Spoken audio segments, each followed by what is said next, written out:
Good evening, and welcome back. In the quiet of night, when the world begins to slow, let your mind drift eastward to a place where time itself was woven from silk.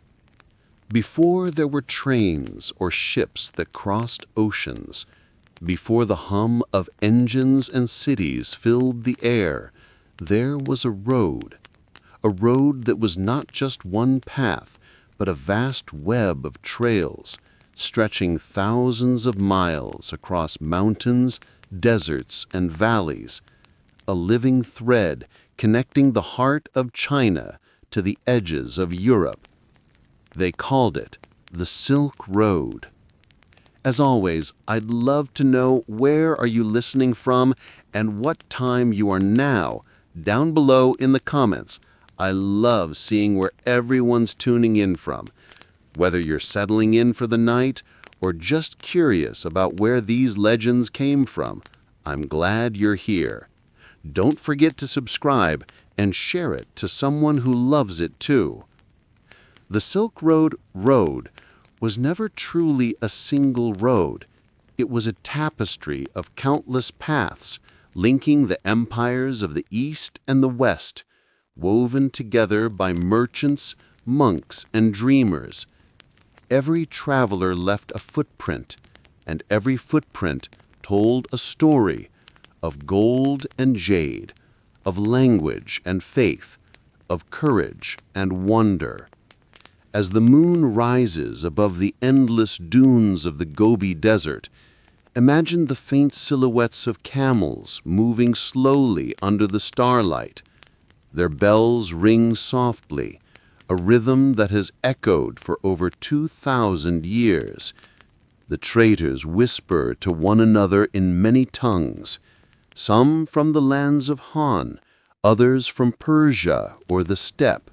They speak of silk, a shimmering fabric so fine, so luminous, that the Romans once believed it was combed from the petals of flowers.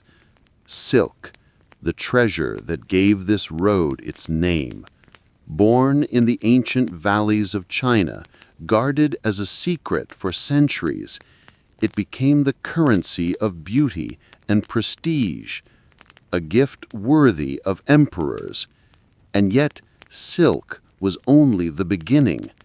For along these same routes traveled ideas and inventions, paper, compass, gunpowder, religion, music, and stories. Every step along this path carried not just goods, but the spirit of civilization itself. Listen closely. You might almost hear the creak of wagon wheels, the murmur of merchants in caravanserai, the chants of monks reciting prayers as they journey westward. This was the world's first great information highway, a bridge between hearts and continents. And though we call it ancient, the Silk Road was never truly lost. Its echoes remain in our maps, in our art, in our words, and in the way cultures blend, endlessly reshaping one another. So tonight, as you settle in, we will walk this road together, from the hidden silkworm farms of early China to the shining gates of Rome, from the Himalayan passes blanketed in snow to the golden sands of Samarkand at dusk. Each stop along the way will uncover not just what was traded, but what was shared, knowledge, faith, dreams. And so begins our journey, not just through history, but through the veins of human connection itself. Breathe softly now. Let the sands of time swirl around you. Our story begins at the dawn of silk. Long before the first caravans set out across the desert, before the name Silk Road was ever spoken, there was only silence. The hush of the Yellow River winding through the heart of ancient China, and the whisper of leaves in the mulberry trees. It was here, more than 4,000 years ago, that a secret was born. A secret so delicate, so luminous, that it would one day bind the world together. Legend tells us that one quiet afternoon, a Chinese empress named Lei Zhu, wife of the Yellow Emperor, sat beneath a mulberry tree, sipping tea from a porcelain cup. As she lifted it to her lips, something small and white drifted from the branches above. A cocoon, light as a feather. When it fell into her hot tea, the thread began to loosen and unwind, spilling into her hands, long, shimmering, endless. She pulled at it, and it stretched farther, so soft yet so strong, like light spun into thread. That was the birth of silk. From the silent labor of the silkworm, an art was born that would change history. Soon, the people of the early Chinese kingdoms learned how to raise these tiny creatures, feeding them mulberry leaves, tending them like sacred animals, and unwinding their cocoons to spin the world's first luxury fabric. Silk was unlike anything known to humankind. It caught the sunlight and shimmered like water. It was soft against the skin, yet durable enough to last generations. It became the fabric of nobility, the mark of divine craftsmanship. For hundreds of years, the secret was guarded fiercely. The penalty for smuggling silkworms or their eggs beyond China was death. Silk became more than a material. It was a symbol of mystery, a treasure that defined empires. Within the Xia and Shang dynasties, silk adorned nobles and kings. By the time of the Zhao dynasty, it had become the currency of tribute and diplomacy.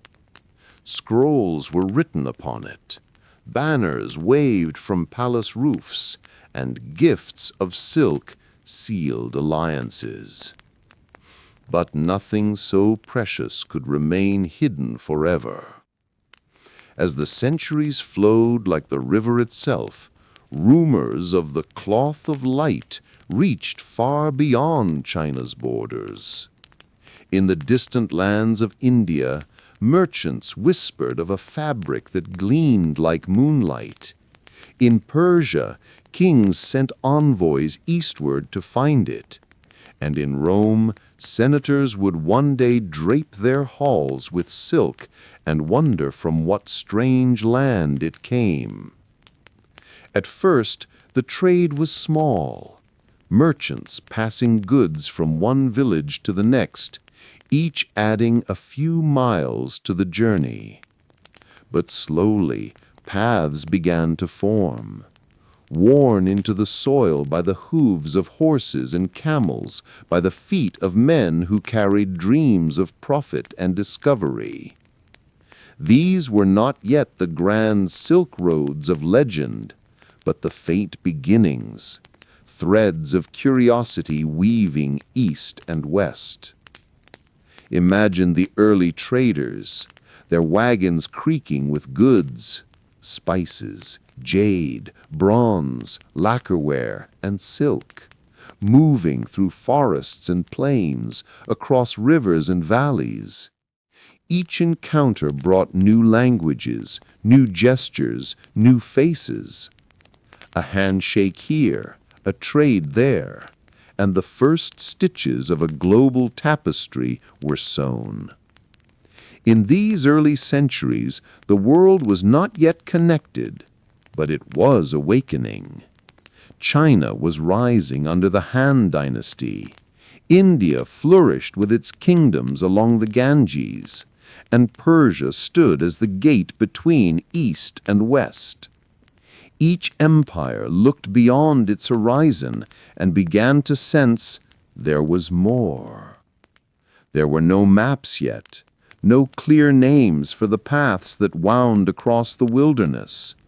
Only the instinct of explorers, the courage of merchants, and the timeless pull of curiosity. The wind carried the scent of foreign lands, and with it came the first travelers, each one part of a silent unfolding story that would one day be called the Silk Road. As night settles again over the plains, picture the glow of small fires flickering at distant camps. Traders rest beside their camels, heads heavy with dreams of wealth and home. The stars stretch endlessly above them, the same stars that watched over the Empress and her silkworms long ago. Every silk thread they carry glows faintly in the firelight, like veins of moonlight winding through the dark. They could not have known, these first wanderers, that they were carrying the future in their hands, that this single thread, this fragile filament of silk, would one day stretch across deserts, kingdoms, and centuries, binding the world into one shared story. And so our journey continues, the secret of silk now set loose upon the world, its whispers traveling with every footstep into the unknown. The dawn of the Silk Road did not begin with an army, nor with conquest or kingship, but with a single man's journey into the unknown. His name was Jiang Qian. He lived more than 2,000 years ago, during the age of the Han Dynasty, when China stood strong and radiant under Emperor Wu of Han, a ruler who dreamed not only of power, but of connection. At that time, China was a world unto itself.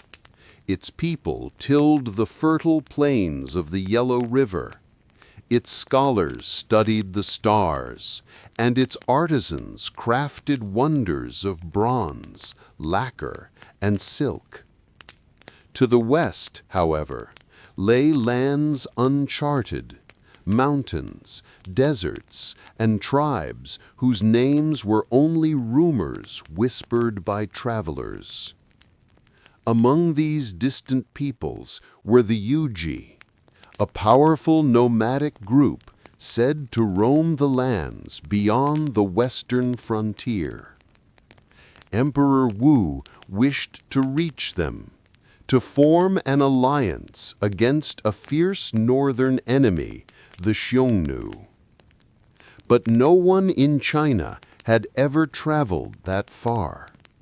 No one knew what lay beyond the Hexi corridor, the long, narrow gateway that led into the endless wilderness. And so, in the year 138 BCE, Jiang Qian was chosen. With a small band of men, he set out from the imperial capital of Chang'an, carrying gifts of silk and gold, and the emperor's hopes for alliance. The journey began beneath the shadow of the long mountains, where the land stretched westward into dry winds and red earth. For months they rode through valleys, across rivers, through silence. They passed through lands unknown, places where the sun blazed without mercy by day, and the stars burned cold and sharp by night. But before Jiang Qian could reach the Yuji, fate intervened. The Xiongnu captured him. For more than 10 years he lived among them, a prisoner, yet an observer. He married, worked, and learned their ways. He studied their trade, their roots, their people. And when the chance came, he escaped, traveling westward again, relentless, driven by the memory of the emperor's command. When at last he reached the Yuji, after 13 years of struggle and exile, he found them settled far beyond the Oxus River, in the fertile lands of Bactria, near today's Afghanistan. The alliance he sought was no longer possible.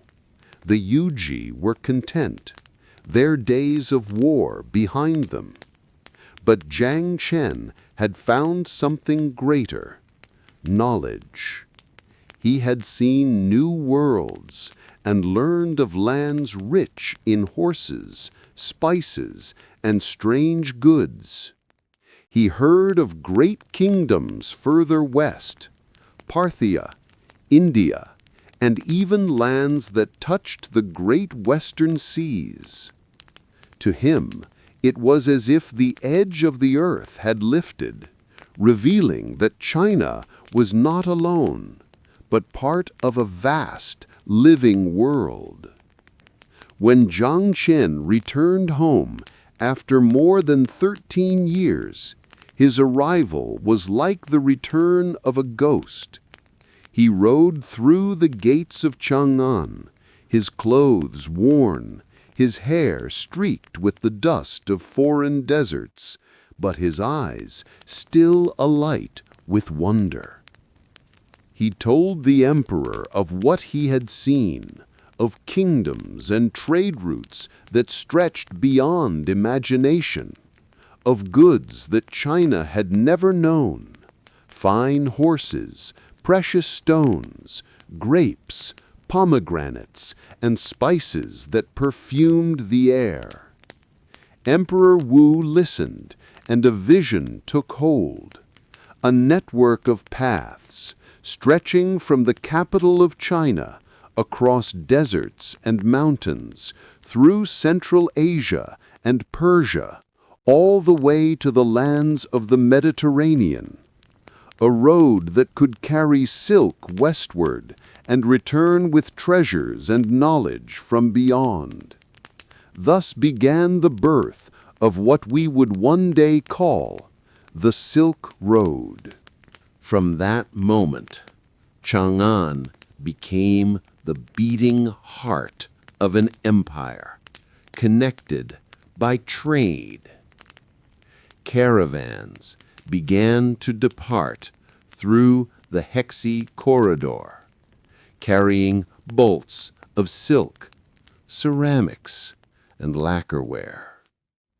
They passed through the watchtowers of Dunhuang, across the blazing dunes of the Taklamakan Desert, and into the oases that dotted the rim of Central Asia. Every step carried not only goods, but the emperor's dream, that peace and prosperity might flow along these threads of commerce.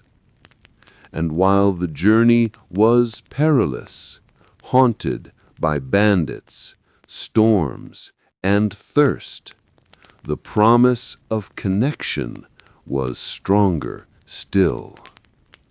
The Silk Road had opened, and though its travelers came from many lands, speaking many tongues, each became part of a single grand story, a story of exchange, endurance, and faith. Imagine for a moment the first caravan departing from Chang'an under the rising sun. Hundreds of camels loaded with silk and jade, their hooves pressing into the sand, their bells chiming softly like wind over glass. Behind them, the city gates close. Before them, thousands of miles of mystery. The desert awaits. The mountains stand silent. And somewhere beyond the horizon, new worlds beckon.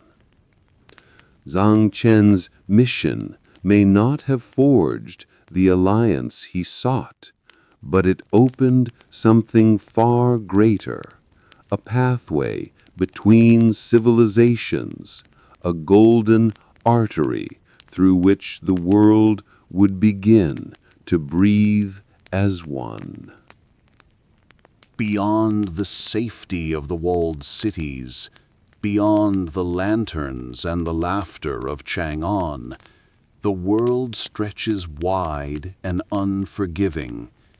This is where the Silk Road truly begins, not as a line drawn on maps, but as an endless journey through the bones of the earth. Here, the Gobi Desert breathes like a living thing. Its winds whistle through the dunes, erasing footprints almost as soon as they are made. The sand glows like gold beneath the sun by day, and cools into silver under the pale light of the moon. For travelers, this was not just a road, it was a test of faith. Imagine a caravan of 100 camels, their long shadows stretching across the sand at dawn, each step measured, each breath deliberate. The traders ride wrapped in wool and silk, faces covered against the grit of the wind. They carry bolts of fabric, ceramics that clink softly in the crates, bundles of tea, jade, and lacquer. Behind them, faint in the distance, the walls of Dunhuang fade into mirage. Ahead lies Taklamakan, the desert of death. Its name means, if you go in, you will not come out. A sea of sand, with dunes that rise and fall like waves frozen in time. Yet even here, life and trade found a way. Hidden like pearls along its edges were the oasis cities, Hotan, Kashgar, Turfan, Yarkand, tiny islands of green, fed by mountain streams that spilled from the snow peaks of the Tian Shan. Here, weary travelers rested, their caravans gathering before pressing on. They traded, repaired, prayed. Languages mingled like colors on a painter's palette. Chinese, Sogdian, Persian, Sanskrit, Turkic, Greek.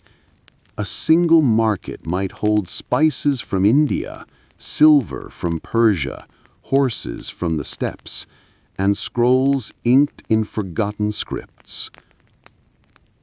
At night, the bazaars would quiet and the fires would burn low. You could hear the hum of conversation fade into the distance, replaced by the songs of wind over canvas tents. It was in these quiet hours that stories traveled farthest, tales of kings, gods, and distant lands. A merchant from Samarkand might speak of Rome, while a monk from China recited verses of the Buddha. In their words, worlds collided gently, and humanity became one voice carried by the desert wind. Beyond the sands rise the mountains, the Pamir and the Tian Shan, their peaks so high that the clouds drift below them. To cross these ranges was to walk upon the edge of heaven. The air thins, every breath burns the chest. The path narrows to ribbons of rock carved into the sides of cliffs. Snow glitters in the sunlight like powdered glass. Here, even the strongest caravans move slowly, their bells ringing faintly in the silence of ice. And yet, even in this desolation, the travelers pressed on. For to them, this was not merely a journey of goods. It was a pilgrimage of survival, of discovery, of purpose. The Silk Road demanded patience and courage. It punished carelessness, but rewarded those who endured. Those who made it through the mountains descended into lands of wonder, the fertile valleys of Fergana, where the famed heavenly horses were bred, swift and strong, said to drink the wind and sweat blood. Emperor Wu of Han coveted these creatures, believing them to be gifts from the gods. They became symbols of power, living proof that China had reached beyond its horizon. Through desert, through mountain, through storm, the Silk Road was not a path of ease, but of persistence. The people who walked it became legends in their own right. Merchants who spent decades between home and destination. Nomads who guided caravans through blinding sand. Monks who carried faith from one civilization to another. And unknown wanderers whose names were lost, but whose footsteps still echo in the dust of history. They did not know one another's languages, yet they shared the same stars, the same need for warmth at night, the same hope for dawn. Every sunrise was a promise that they had survived another day, and every sunset was a prayer that their goods and their stories would reach the next city safely. If you listen closely, you might almost hear it now, the rhythm of the Silk Road, the slow jingle of harness bells, the creak of leather, the rustle of silk, and the endless sigh of the desert wind. This was not just travel. It was endurance written into the earth itself. It was humanity's heartbeat across the wilderness. When the caravans finally emerged from the mountains, they saw it, the shimmering gates of Samarkand, city of blue tiles and golden domes, a jewel at the center of the Silk Road. The desert opens, and the world blooms again. After weeks of silence and shifting sands, the weary traveler sees it, a glimmer on the horizon, the promise of green and water, of life. It is not a mirage. It is Samarkand, the jewel of Central Asia, the beating heart of the Silk Road. For countless generations, this city has stood where trade winds meet and cultures merge.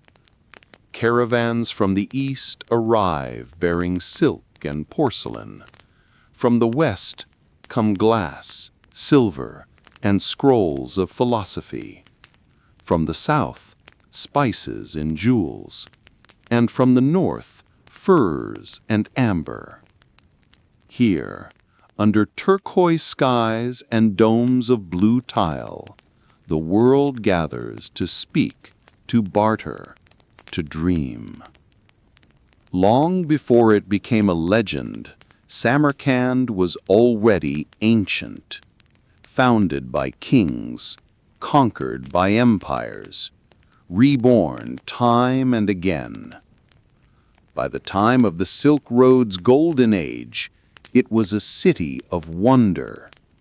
Imagine walking through its streets at dusk, The air is warm with the scent of saffron and sandalwood. The bazaar hums softly, 1,000 voices murmuring in 12 languages. Silks from China shimmer in the lamplight. Persian rugs are unrolled, their colors deep as wine. An Indian merchant counts gemstones in the corner of a tent, while a Sogdian scribe copies trade contracts with graceful strokes. Each word he writes, each transaction he records, is another stitch in the fabric of global connection.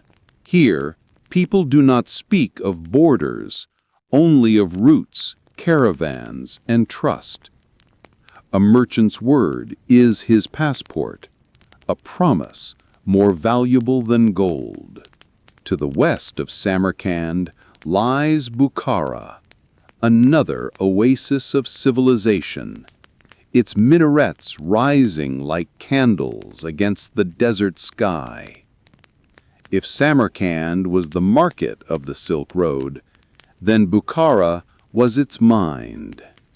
It became a sanctuary for scholars, poets, and philosophers. In its libraries, scrolls from Greece, India, Persia, and China were copied, translated, and shared.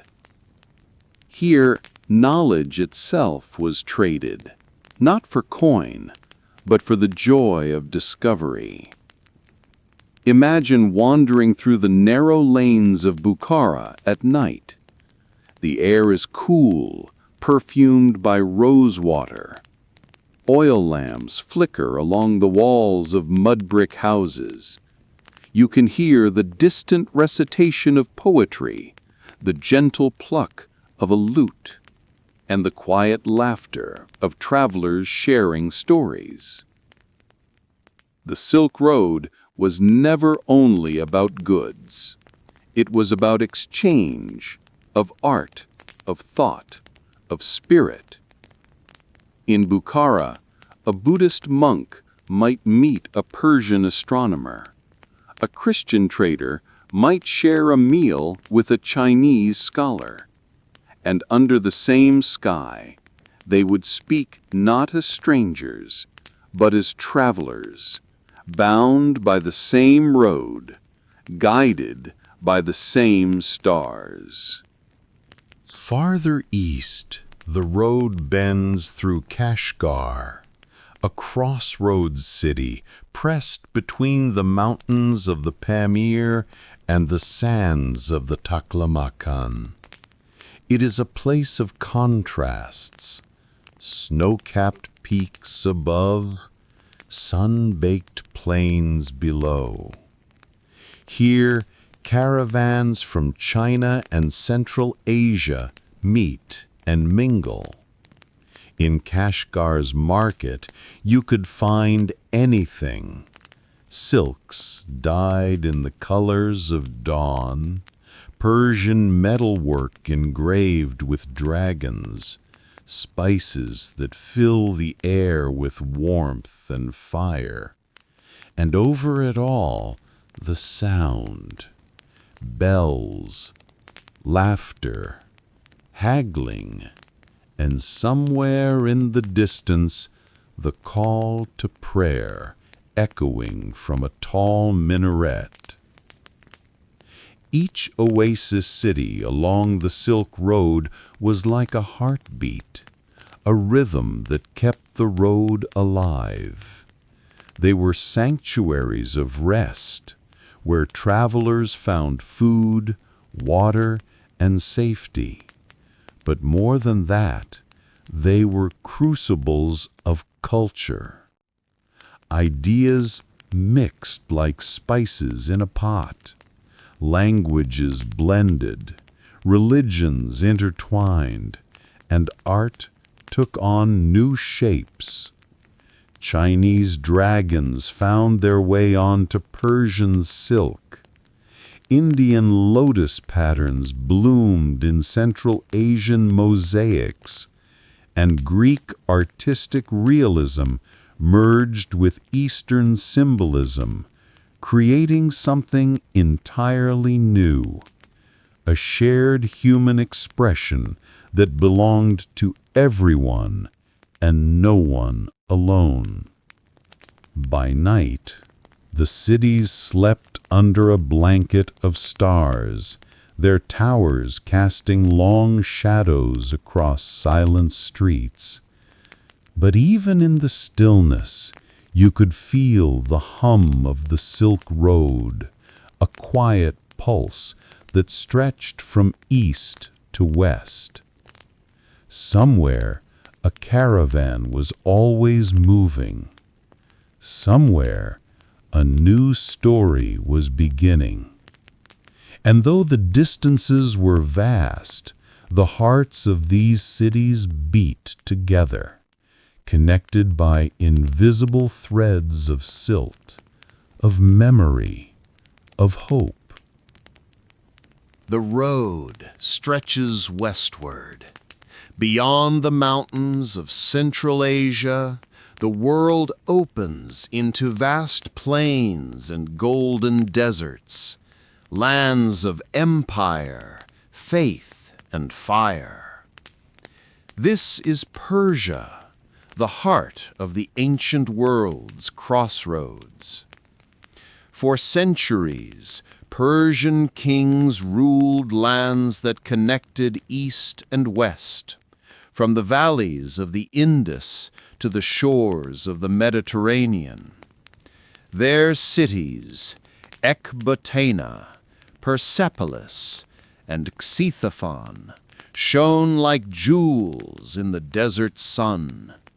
And along their royal highways, messages, goods, and dreams flowed freely. Even before the Silk Road had a name, the Persians had built the Royal Road, a masterpiece of stone and ambition. Stretching more than 2,000 kilometers, linking the cities of their empire in a web of speed and control. Couriers on horseback could ride it in a matter of days, their stations marked by fires that glowed like stars along the earth. It was this road, and the Persian mastery of connection, that made the Silk Road possible. In the great cities of Mesopotamia, where the Tigris and Euphrates rivers once gave birth to civilization, caravans arrived carrying wonders from the farthest ends of the earth. Silk from China, spices from India, jade and porcelain, ivory and coral. Each crate, each bundle was a story in itself. The markets of Babylon, long rebuilt and renamed, were filled with voices, Arab, Persian, Greek, and Sogdian. You could walk for hours among the stalls, seeing fabrics you'd never touched, hearing languages you'd never known, tasting foods that came from lands you'd never seen. The Silk Road was not one path, it was a living organism, branching, bending, breathing. Every trader carried more than goods, they carried fragments of the world. A single piece of silk might pass through 20 hands before reaching its final home, each merchant adding a story, a journey, a memory. To the west lay Syria, Palmyra, and Antioch, great cities of trade that stood between worlds. In Palmyra, the Queen Zenobia once ruled with brilliance and defiance, rising from desert sands to challenge the might of Rome. Her merchants knew the value of silk, a material so rare, so coveted, that Roman senators once debated whether it was too luxurious, too soft for men of virtue to wear.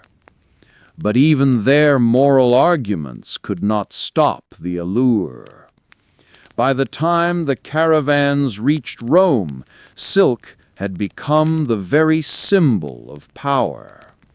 It clothed emperors, draped their wives, and decorated their temples. An ounce of silk could cost as much as an ounce of gold.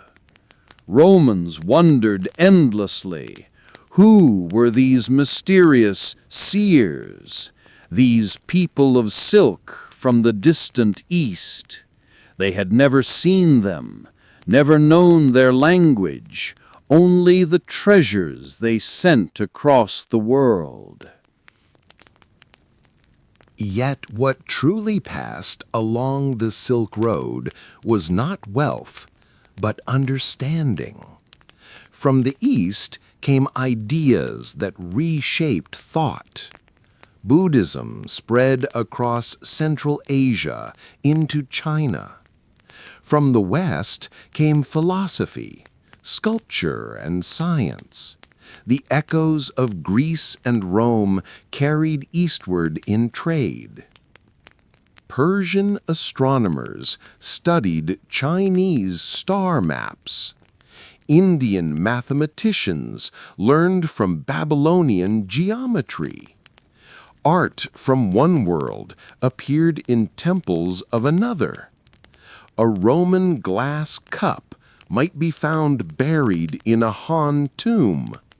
A Chinese mirror discovered in the ruins of Persepolis. Each artifact a whisper of connection, a reminder that even in the ancient world, the distances between us were never as vast as they seemed. As the centuries passed, the Silk Road became a river of humanity, flowing through empires that rose and fell like tides. When Persia was conquered by Alexander the Great, Greek influence spread eastward. When the Parthians and Sassanids ruled, they guarded the trade routes fiercely, their wealth built on the tolls of caravans passing through. And still the road endured, always shifting, always alive. It was not controlled by any one empire, for it belonged to all who walked it. Nomads, merchants, monks, and soldiers, each left footprints on its dust. And in return, the road gave them stories that would outlast them all. Picture now a Roman trader standing at the port of Antioch.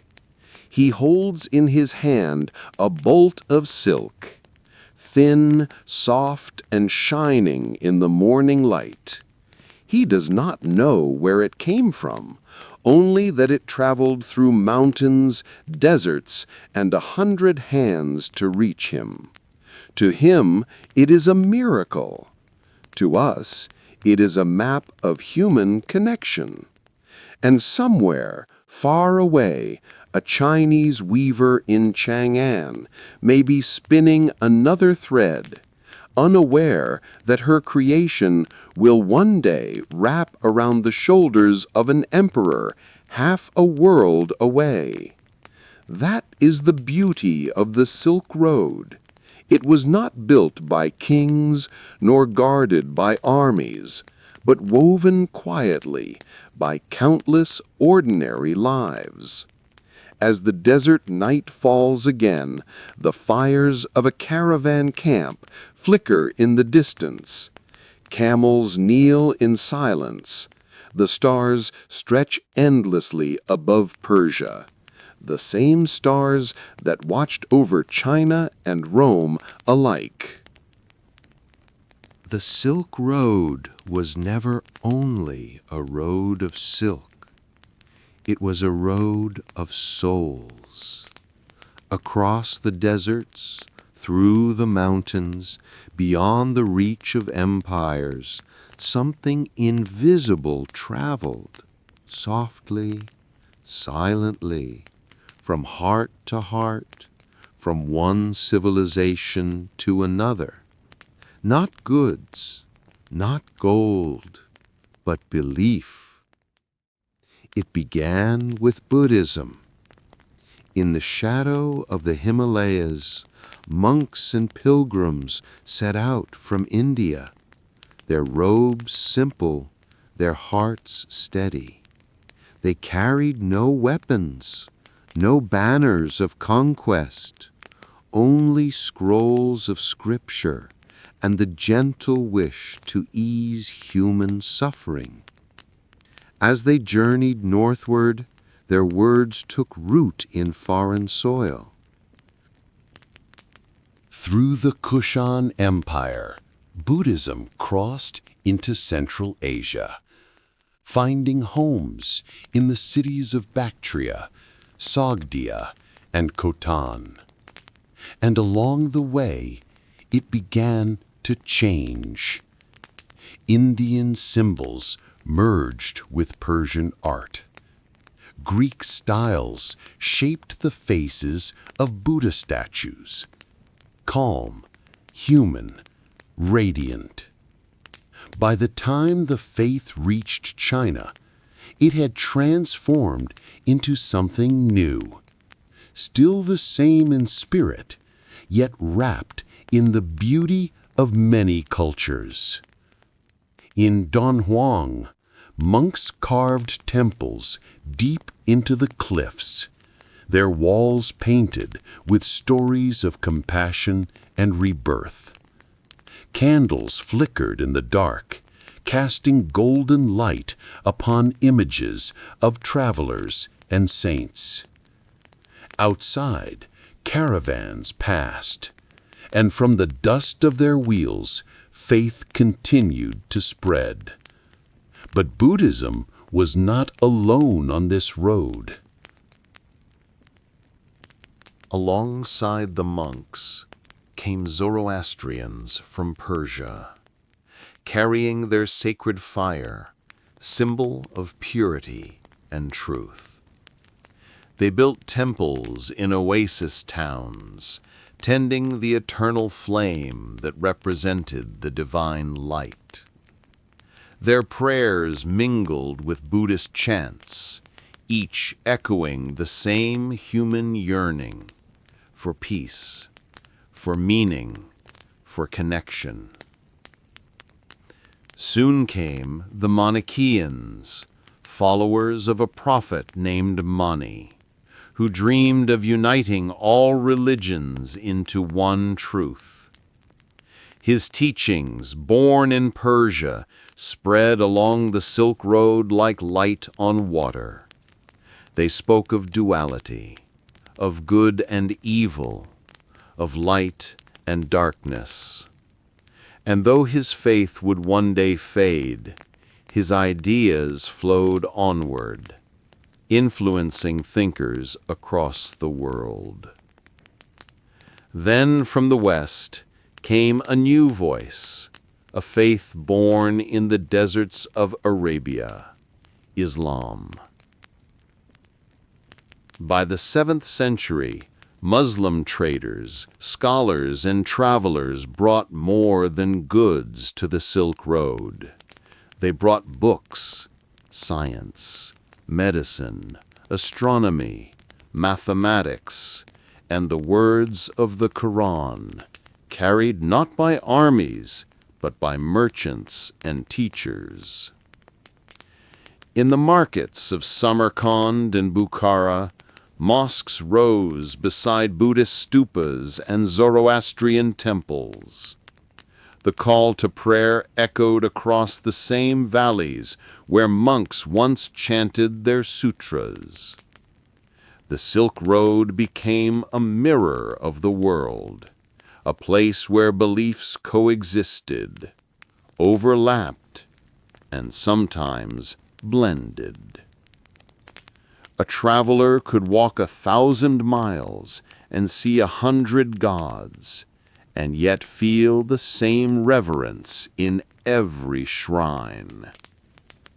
Farther west, in the lands of Syria and Byzantium, Christianity too found its path eastward. Missionaries from Nestoria journeyed through Persia into the cities of Central Asia and China. They built churches, translated the Gospels into local tongues, and carved crosses alongside lotus flowers and dragons. In the heart of Tang Dynasty China, Nestorian monks were welcomed. For a time, Christianity lived quietly within the great empire, its faith wrapped in silk, its message woven with the threads of Confucian wisdom. Every religion that walked the Silk Road was shaped by it, and shaped it in return. It was here that art became universal. A Buddhist halo appeared behind Christ's head in Byzantine mosaics. Persian floral patterns blossomed on Chinese altars. Arabic calligraphy inspired new forms of design in Central Asia. Every temple, every manuscript was a dialogue, a bridge between hearts that had never met. And through that bridge, humanity spoke one language, the language of wonder. Imagine now a caravan at dusk, the horizon still glowing with the last light of day. Among the travelers sits a Buddhist monk, his head shaved, his eyes calm. Beside him, a Muslim scholar murmurs a verse to himself. Across from them, a Zoroastrian priest guards a small lamp, its flame steady despite the wind. They share bread, they share silence, and though their gods have many names, their journey is the same. They walk the same dust, look up at the same stars, and dream of the same peace. As the night deepens, you can almost hear the chorus of their prayers, different voices, different tongues, rising together into the still air. The Silk Road was their meeting place, a thread that wove together not only trade and culture, but the search for meaning itself.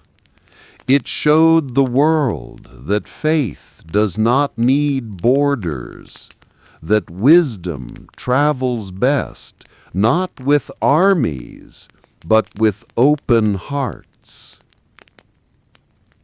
The wind changes, the steppe awakens, and a new shadow rises upon the Silk Road, a storm of hooves, swift as the wind itself, and destined to reshape the world. This is the age of the Mongols. In the early 13th century, a man named Temujin, whom the world would come to know as Genghis Khan, united the warring tribes of the Mongolian plains. Under his banner, the horsemen of the steppe became one unstoppable force, moving across the land like a living tide. Their arrows darkened the skies, Their riders swept from China to the Black Sea. Cities fell, empires crumbled. But in the silence that followed, something unexpected emerged. The Mongols built not only an empire, but a bridge. They called it the Pax Mongolica, the Mongol Peace.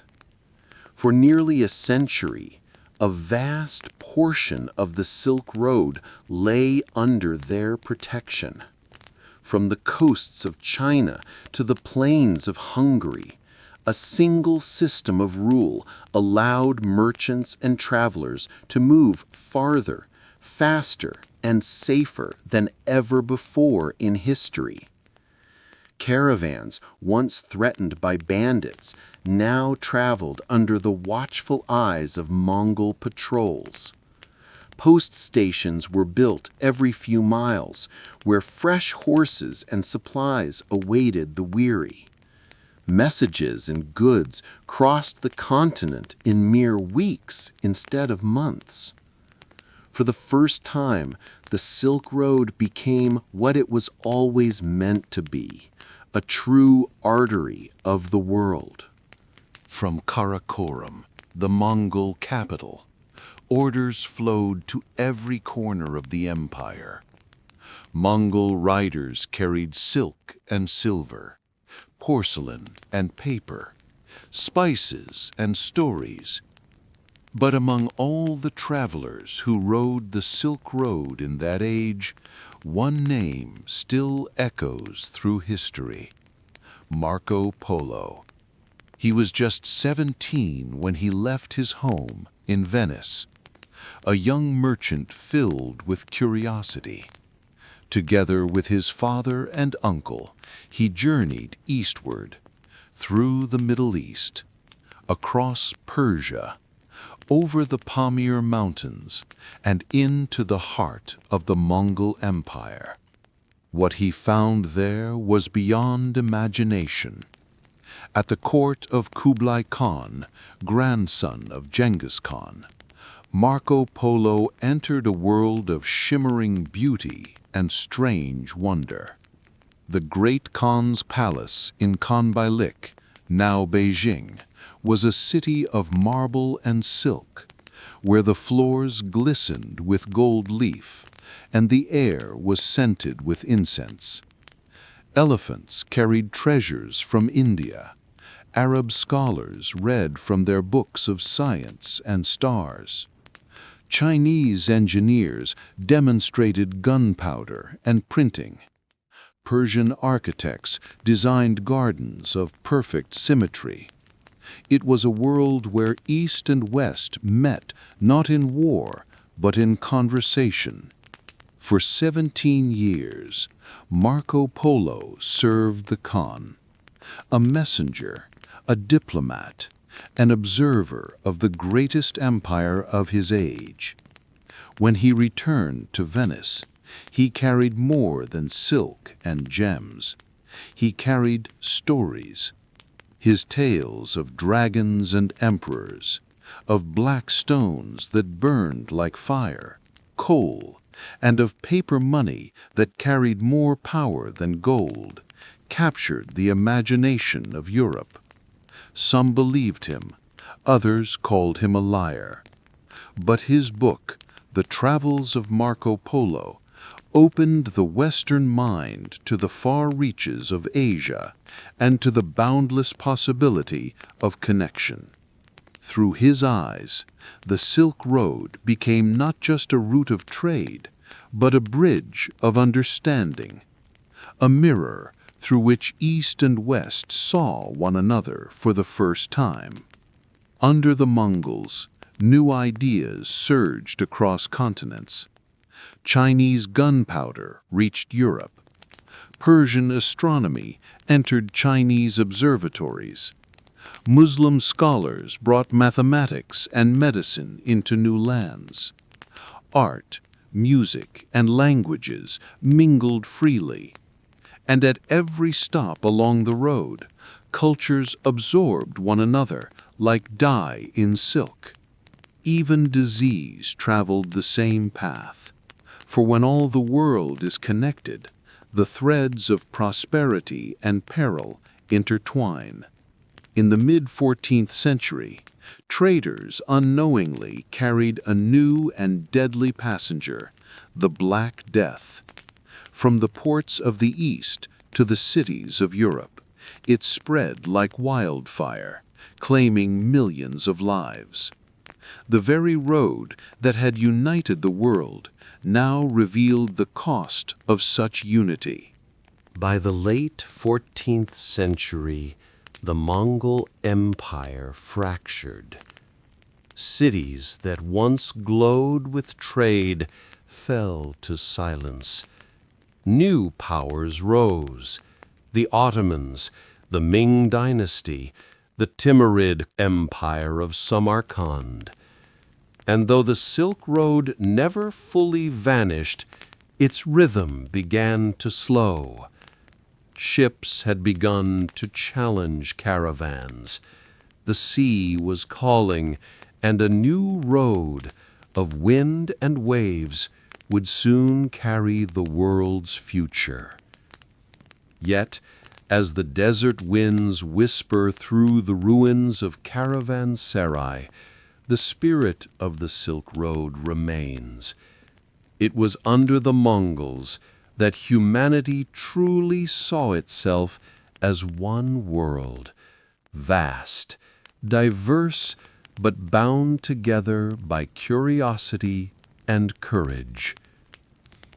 Every journey across that road was a small act of faith, a belief that beyond the horizon someone waited, ready to trade not just goods, but understanding. As the night deepens, picture the embers of a fire burning low beside a caravan tent. A merchant writes by lamplight in his journal. A horse nickers softly. The stars shimmer over the endless plain. He has traveled half the world and will travel half again. He does not know that one day his road will be replaced by ships and maps and engines. He only knows that tonight, beneath this sky, he stands at the center of everything. The Silk Road, his world, is alive. It moved across the ancient pathways like a memory fading into twilight, carrying with it the last whispers of caravans that once stretched beyond sight, shimmering like mirages in the sun. The Silk Road, once the beating heart of Eurasia, had begun its slow decline, not through a single moment of collapse, but through a gentle unraveling, as if time itself were quietly folding the great tapestry of history back into itself. Empires that had once thrived along its arteries began to wane. The great Mongol Empire, which had unified the route in unprecedented stability, fractured into competing khanates. The unity that had allowed ideas and silk to travel freely was replaced with borders, mistrust, and conflict. In the West, the rising power of the Ottoman Empire clashed with European kingdoms, and over time, the Ottomans restricted land trade with the West, seeing European encroachment as a threat. Simultaneously, to the east, the Ming dynasty began to turn inward. After centuries of openness and exploration, they closed their borders, limiting foreign contact, dismantling the fleets of Zheng He, and drawing curtains across their connection to the outside world. As political winds shifted, the once open channels of commerce became guarded frontiers. The Silk Road did not die, it simply fell quiet. Then came a moment that would change everything. Not upon the sands of the Gobi, nor in the markets of Samarkand, but upon the wide, restless sea. European navigators, driven by hunger for the spices and silks of the East, began to look not to the land, but to the oceans. In 1498, Vasco da Gama circled the Cape of Good Hope, establishing a direct maritime route to India.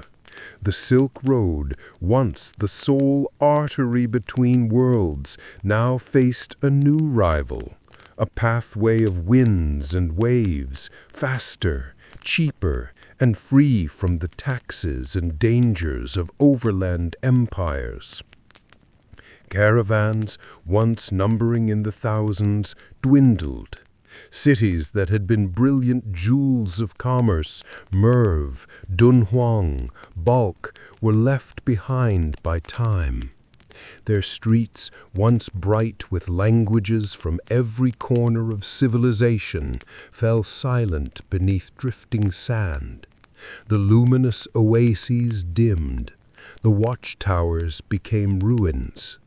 Yet even as the road quieted, its legacy began to take on a life of its own.